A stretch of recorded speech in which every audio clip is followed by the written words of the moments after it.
काम करते हैं, भाग दौड़ है ज़िंदगी में, तमाम शिक्षकों के साथ, उनकी समस्याओं के साथ, यूनिवर्सिटी की चुनौतियों के साथ जूझ रहे हैं, सामान्य जीवन में कैसे हैं? देखिए, इसमें थोड़ा सा फैमिली को सेक्रीफाइस तो होता है जी।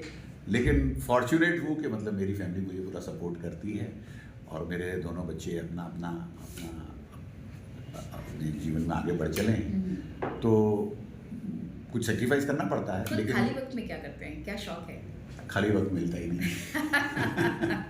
बहुत अच्छा है, खाली वक्त मिलता ही नहीं है। ये इस बात का प्रतीक है कि हमारे अध्यक्ष जो हैं, दिल्ली विश्वविद्यालय के जो अध्यक्ष हैं, कितने माकूल हैं अपने काम में, कितने व्यस्त हैं और चुनौतियों से जूझना सीख रहे हैं, समस्याओं को निपटा रहे हैं लगातार कोशिश से।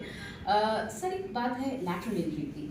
सरकार लगातार इसमें बात कर रही है, लैटरल एंट्री के जरिए लोगों को न केवल प्रीमियम इंस्टीट्यूशन में ला रही है बल्कि विश्वविद्यालयों में भी लाने के प्रयास जारी है। नई शिक्षा पॉलिसी में भी इसकी बात की गई है। क्या कुछ कहेंगे इस बारे में? नहीं, ये एक अच्छा इनिशिएटिव है, मैं इसको खराब नहीं मानता। कई बहुत सारे से कारण हैं। देखिए, मैं एक बार आपको बताऊं कि एकेडमिक काउंसिल के माध्यम से मैं एक ऐसी कमेटी का मेंबर था जिसमें पुराने कुछ छात्र जो किसी कारण से ग्रेजुएशन बीच में छोड़ जाते थे, तो हम लोगों का स्पैन पीरियड एक्सटेंड करना पड़ता था और बहुत साल का स्पैन पीरियड बढ़ा करके उनको देना पड़ता था कि आपको एक चांस दिया जाता है। पीछे अभी शताब्दी वर्ष में भी आपके ध्यान में आ जाएगा, दिल्ली विश्वविद्यालय में एक स्कीम शुरू किया था कि अगर किसी का ग्रेजुएशन या पोस्ट ग्रेजुएशन किसी कारण से रह गया है, देखिए कारण बहुत सारे होते हैं और ख़ासतौर पे हमारे जैसे देश में सोशली इकोनॉमिकली बैकवर्ड या even women for different reasons, किसी की शादी हो गई, दिल्ली से जाना पड़ गया, किसी का किसी कारण से उसके पारिवारिक समस्या ऐसी हो गई कि उसको अपनी एजुकेशन को बीच में छोड़ करके अपने व्यवसाय में या किसी और में आगे बढ़ना पड़ा, उनको अगर वापस आ करके ये चांस मिलता है कि अपने क्रेडिट्स को जमा करके चले जाइए, ऐसे जेन्युइन केसेस के लिए अगर हम कोई ऐसा प्रावधान ला रहे हैं लेटरल एंट्री के माध्यम से और अपने आप को अपग्रेड करने के माध्यम से, हम तो यहाँ हैं। देखिए, जहाँ हम कहीं भी 30 की संख्या को पढ़ाएंगे, 50 की संख्या को पढ़ाएंगे, अगर उसमें 5-7 ऐसे भी बच्चे आगे के पढ़ते हैं जो किसी कारण से पीछे छूट गए थे या उनको छूटना पड़ा था, तो वो वापस आते हैं तो उसका बहुत ज़्यादा नुकसान है। मुझे लगता है वो वेलकम करेंगे इंस्टीट्यूशन। तो हम बातचीत कर रहे हैं डूडा के अध्यक्ष के भागी जी से। इन्होंने बहुत ही सकारात्मक तरीके से सभी सवालों के बहुत माकूल उत्तर दिए हैं और इस बात का प्रयास किया, इस बात का ढाढ़स भी छात्रों को बताया है कि शायद अगले 5 वर्ष में सब कुछ अच्छा होने वाला है।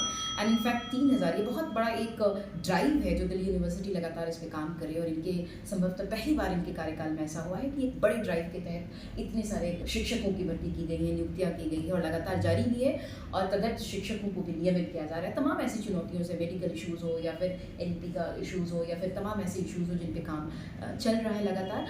भविष्य की क्या योजनाएं हैं आपके कार्यकाल में और आपके मार्गदर्शन में? डूडा कहाँ तक क्या कुछ अभी हमारे पास में दो तीन बहुत बड़े चैलेंज हैं।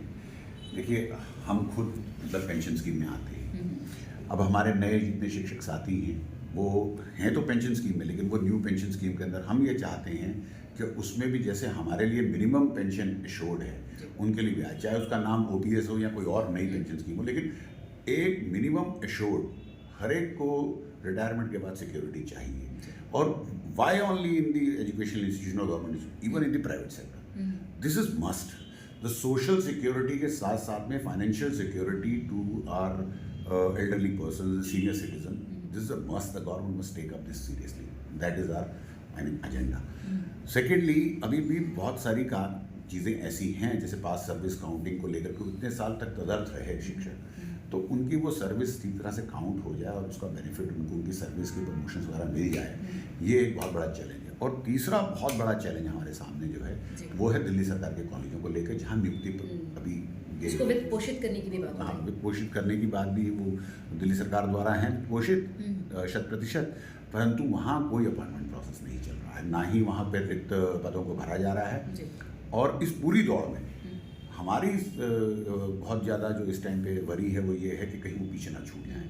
तो हमारी एलजी साहब से आपके माध्यम से भी अपील, हम तो खुद चिट्ठी लिख ही रहे हैं कि इन महाविद्यालयों में भी जल्दी से जल्दी पूरी नियुक्ति प्रक्रिया को पूरा किया जाए, खाली वैकेंसीज भरी जाए, जो लोग वहाँ तदर्थ पढ़ा रहे हैं उनको नियमितीकरण उनका हो जाए और साथ ही साथ में वहाँ पर उनके पास इंफ्रास्ट्रक्चर है, उसका रखरखाव ठीक से चले, उसके लिए जो ग्रांट चाहिए, गवर्नमेंट की जो मदद चाहिए वो उनको पूरी तरह से मिले, उसके लिए हम पूरी तरह प्रयासरत हैं। कहीं खींचातानी के अंदर किसी की भी बीच में हो, शिक्षकों और स्टूडेंट का इसके अंदर कोई दोष कभी किसी लेवल पे है नहीं।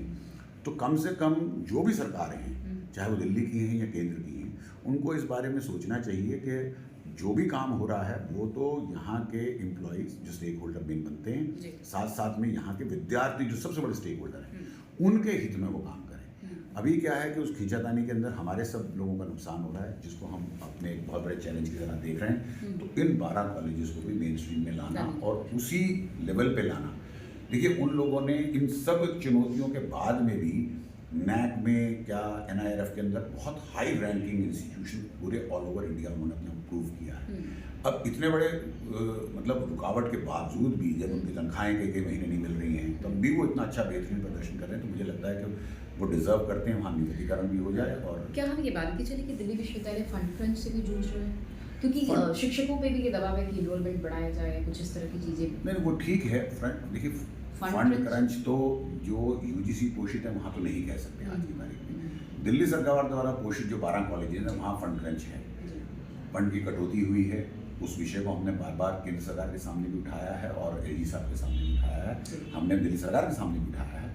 अभी उसमें सोल्यूशन आना बाकी है। मुझे लगता है कि इसका भी सरकारें जो भी हैं, जिस भी पॉलिटिकल पार्टी की हों, वो इसका संज्ञान लेंगी और उचित निर्णय करके इस समस्या को भी दूर करेंगी।